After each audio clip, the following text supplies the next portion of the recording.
Guys, ang ipakikita ko po sa inyo ay ang niluto kong sinigang na ulo ng salmon.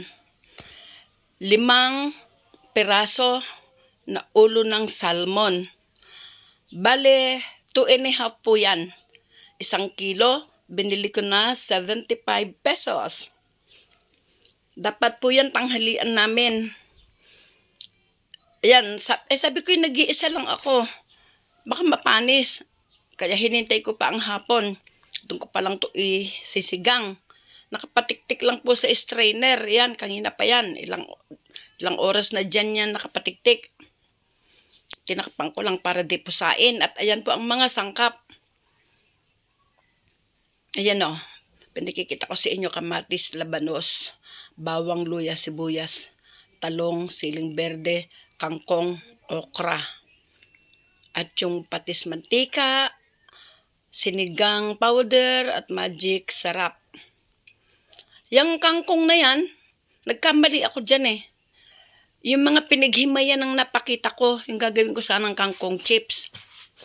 Sa dulo, ipapakita ko ang mga tangkay ng kangkong at dahon na aking ilalagay.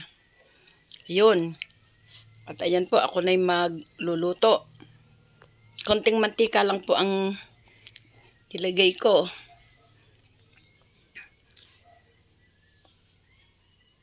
At ayan na, mainit-init na ang mantika. Oh. Pero gusto ko pag nilagay ko yung bawang kasi, yung talagang yung sumasagitchit ng bawang. Ayan, hindi pa agad sumagitchit, malamlam pa. Oh, popost ko po yan saglit para hindi kayo naiinip sa video. Ayan, golden brown na. Lalagay ko na yung luya. Ayan, popost ko po muli yan. At tapos yung sibuyas na. Ayan. Papost-post lang po yan sa bandang simula. Dahil alam nyo naman na po ang mag-isa. Ayan, kamatis. Mura na ngayon ang kamatis. 20 na lang ang 1 kilo dito sa amin. 25 o kaya 20, ganyan po.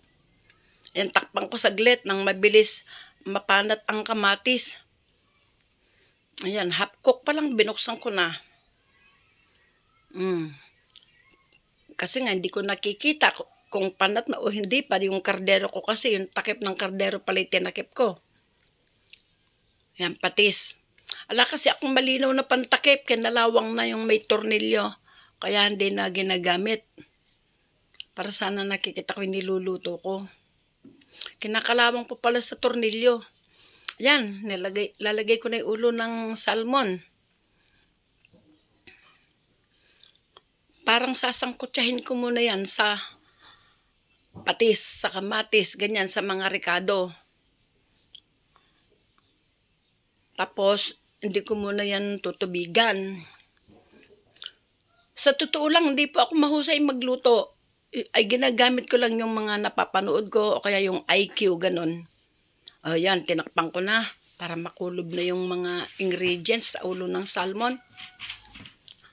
Ayan, akala ko na-pause ko. May ginagawa na ako niyan. Ay, naka-open pala yung cellphone ko, di ko pala na-pause. Ayan o, katagal tuloy sa ganyan na video. Nakatakip.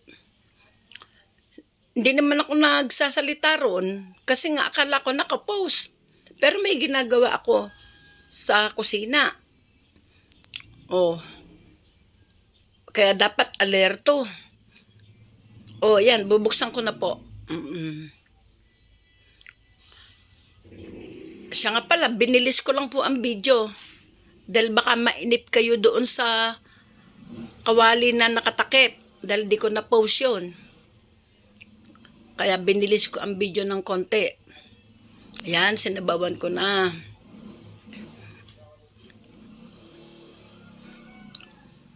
Palagi na kami nagluluto ng ganitong ulo ng salmon dahil meron pong nagde-deliver na rito. Dati, minsan lang sa 1 taon makatikim yan eh. Ngayon meron na pong nagde-deliver. online. Tapos ibabagsak dito ganon. Yan, lagay ko na yung labanos. Tapos ilalagay ko na yung talong. Kaya nag-brown na yung buto ng talong pero nakababad pa yan. Dahil may 2 oras na nga yata yan bago ko niluto. Yung okra 5 piraso lang. Yan, yung sili, 3. O namumura na rin ang sili. Kaya tatakpan ko muli. Ito, ang pakikita ko sa inyo, na sinasabi ko sa inyo. Ayan yung tangkay at dahon na panlagay ko. Ang naipakita ko yung puro dahon na pinaghimayan. Ayan ang talagang panlagay ko. Yan, ang bala ko kasi doon sa puro dahon, yan, gagawin kong kangkong chips.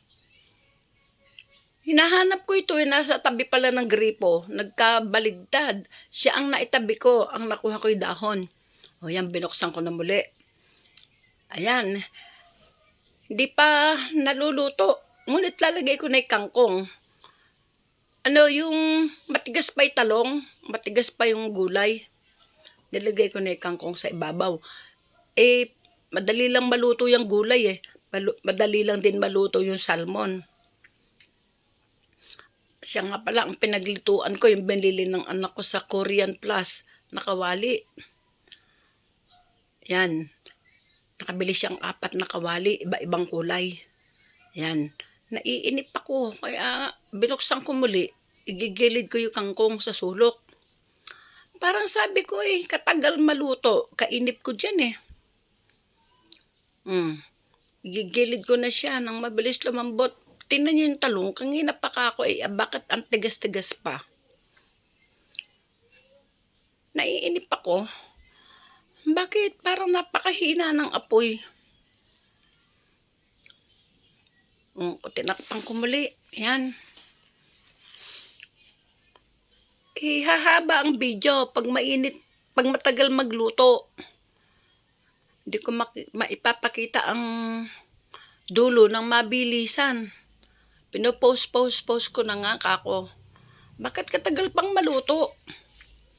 Ayoko naman naiinip ang manunood. Sana. Matalino yung manunood. Ayan hello pa rin.